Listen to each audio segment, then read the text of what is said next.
Hello, I'm Rashan Gidwani for NewsX World. Today is a momentous day in history. I'm here at the ITC Moria. It's the 5th of March, 2026. Like I said, momentous day in history. I'm seated across Honorable Premier of Saskatchewan, the western part of Canada. He is none other than the Premier Scott Moe.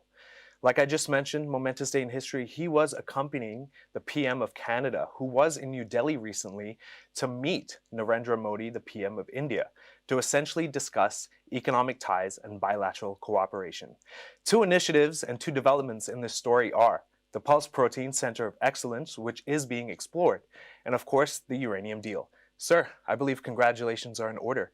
This is a huge deal. Please tell me more. It's a huge step forward, I think, for not only the province where I hail from, Saskatchewan, but my nation of Canada and India. And really, we had an opportunity. I had an opportunity to be part of the meeting between Prime Minister Carney and Prime Minister Modi. And, not only were relations warm, but they certainly were intentional with what the next steps look like and what are the building blocks that we can, build on to deepen this relationship. So it's a great week. Yeah, fantastic. You mentioned the building blocks there. What essentially separated the previous deal that essentially expired to now? What do you believe were the ingredients to make this deal come true and essentially be established now? What went into that process? On the uranium? Yes. Yeah, on the uranium deal. So Cameco had delivered uranium to India from 2015 to 2020 through a previous, they call it a nuclear cooperation agreement. We had been working with various entities, the Department of Atomic Energy and others in India to renew that deal, dating back to about 2018, 2019. And just through the relations that our country had, we weren't able to get to fruition to it until today, which I think is the positive. Just this past week it was announced, but it's the culmination of a lot of work by Cameco, our uranium mining company in Saskatchewan, the largest company. I would say the government of Saskatchewan has been involved in that work, and I would say more recently the government of Canada has been actively involved not only in ensuring that energy security deal, which is what it is for India, and a partnership with Canada and Cameco and Saskatchewan, was able to come to fruition. And I think that is very much an example of a building block that we can now expand our trade and expand that relationship to other areas of not only our economy, but our countries. Yeah, billion-dollar deal, 10-year deal. 2027 to 2035. Again, congratulations. Let's discuss further developments. An MOU to promote bilateral technical cooperation in solar and wind between Canada and India has also been signed. Talk to me about renewable energy and how you feel that this is so vital for all economies and countries across the world moving forward. Sure. With respect to solar and wind, what that can do in a low emission way is drive your costs down, drive your emissions down. But it's not a base load power source, and it needs to be a mix that's in the conversation. Some solar, some wind, and then looking to base load options like nuclear power, of which this uranium deal is foundational on. Now, there might be opportunities for us to discuss and collaborate on technologies, nuclear technologies moving forward. Cameco has their own nuclear technology, for an example, that we're looking at in our province. But certainly there's other, electricity sources in a world that is very hungry for electricity, for data centers and AI build-outs and industries that are employing people and creating the raw elements that we ultimately need as a global society. And so wind and solar are part of that conversation, and what the role they play is not one of base power, but is actually driving the cost of electricity down, which matters, and keeping our emissions low, which also matters. We discussed energy security just now. Let's move on to food security. The creation of a center of excellence for pulse proteins is now being explored between India and Canada. Talk to me if you have any intel about the future of the agri-food business. This is exciting. This is really exciting in the way, the end result, I think, is really delivering on one of the commitments that Prime Minister Modi's government has to provide, a higher protein level or better nutrition to students, to pregnant mothers, to lactating mothers. So really a maternal health and youth nutritional commitment that the Modi government has. And this is where we're able to take, innovation and resources that we have in Saskatchewan, like agricultural land, pulse production. We do have some protein fractionation and some refining resources, and then take the expertise that India has in scaling up that type of production practice in a significant way to literally provide, proper nutrition to hundreds of millions of people that need it. And so, herein lies the opportunity to further integrate some of the strengths that we have in Canada, some of the scaling at pace strengths that we see in India and so many industries, and really benefit, people not just in India, but build a model that'll benefit people in other areas of the world. And this is what's exciting, I think, about the changed relationship, or the changed relations, and the new beginning, I think, that we see between our respective countries at the national level, followed up by, we've always been engaged at the subnational level, but now we have, industries and people that are really going to bring this together and make it real. Yeah, essentially it acts as a bridge between these two nations, right? Fantastic. Now let's move on. Let's talk about the energy and agri files. They essentially point to potash as a critical element for sustainable food production. Talk to me about what your plans are to further enhance potash production. So I'm going to save you from any embarrassment if this is seen back in my home province, and it's potash. Potash is potash. It's potash. I don't know what potash. The pronunciation is wrong. Potash. Got it. And it's the really the pink mineral that brings life to agriculture, along with some other nutrients as well. Saskatchewan is provides about 35% of global supply in potash, about 20% in uranium, so significant there as well. Very significant when you consider there's about 1.25 million people that live in the province. But potash has really been the mainstay of our mining industry, the backbone of our mining industry. We're expanding into other products, diversifying as we move forward.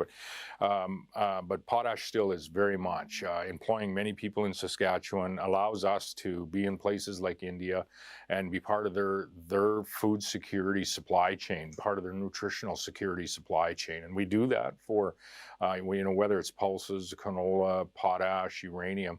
We do that for over 160 countries around the world. Our third largest trading partner is India as a province of Saskatchewan. So it's, again, just another touch point where we are part of the food security supply chain in a larger way than just delivering, agri-food products like pulse products to India. We actually produce some of the building blocks of Indian agriculture, and through that partnership and that relationship, are able to expand that. And we have, the largest potash mine in the world is being built as we speak. The largest one that's operational today is in Saskatchewan. Second largest is in Saskatchewan. And so we're a significant producer today and a significant partner, I think, with India and other countries as well. Yeah. Absolutely. Brilliant. Lots to look forward to. Now, I've also heard you mention that Saskatchewan has a diverse set of products. What do you believe these products are, and how will you continue to plan to export them to the rest of the world, including India? Yeah, and we export. We're one of the highest per capita areas of export in North America, if not the highest. And it's products like agri-food products. They're the basis of our economy, and historically, that's what Saskatchewan has been known for. You add to that potash, you add to that uranium. Now we see other products coming on. We're very blessed with natural resources and with the people that are developing and adding value to those resources. But now we have copper, we have helium, we have lithium, we have alumina find just most recently. And then one of the other base industries that we have is we're a significant oil and gas producer as well, likely the second largest in the nation next to Alberta. And so, as I say, our province is blessed with a rich array of natural resources. But even more important than that, we're blessed with some remarkable people that are able to go out and add value to those resources, and in turn become part of the energy and food security supply chains for over 160 countries around the world. And that's something that we take very seriously, being a long-term, sustainable, trustworthy, trusted supplier. And it's something that we engage on in India on multiple occasions. I'm glad you brought up oil there. Let's dial right into the situation in the world right now. Oil supplies as it stands today are threatened by escalated tensions in the Middle East. Talk to me about the Northwest oil capabilities of Saskatchewan and how you feel these capabilities will essentially, again, cement Saskatchewan's position as an oil supplier for India and the rest of the world. This is a tremendous opportunity for us to deepen our relations with many countries around the world, but in particular those in Asia, as we make more oil from my province in Alberta and British Columbia as well, available out off the west coast of Canada. And that's a discussion that has some renewed vigor, and I think is very, very possible in the months and years ahead for us to expand that availability for the Asian markets. Understanding that as we utilize oil today globally, and we do need it today, and we see the challenges with some of the unrest in Western Asia or the Middle East today, the Canada can very much fill that void and become that trusted supplier as we increase our product available on the West Coast.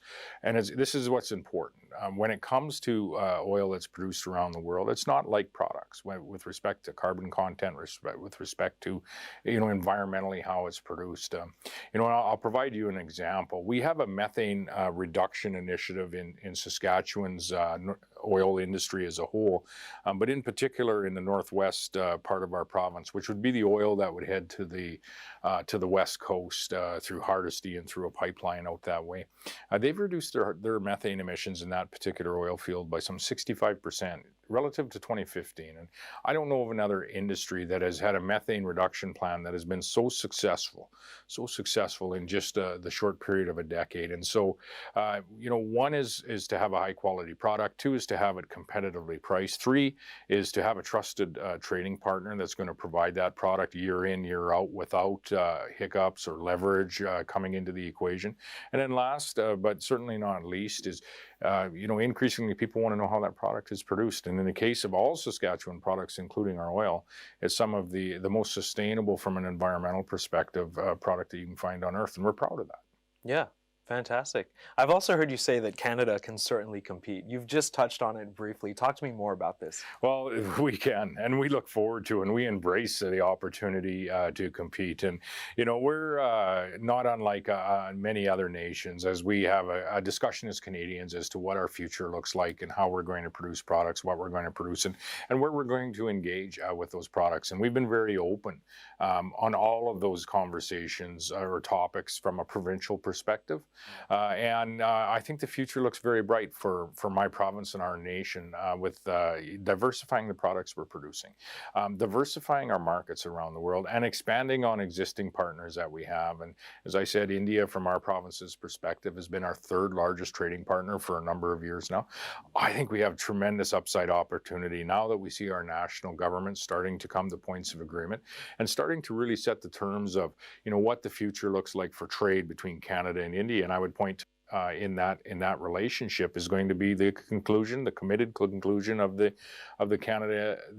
comprehensive economic agreement by the end of this year.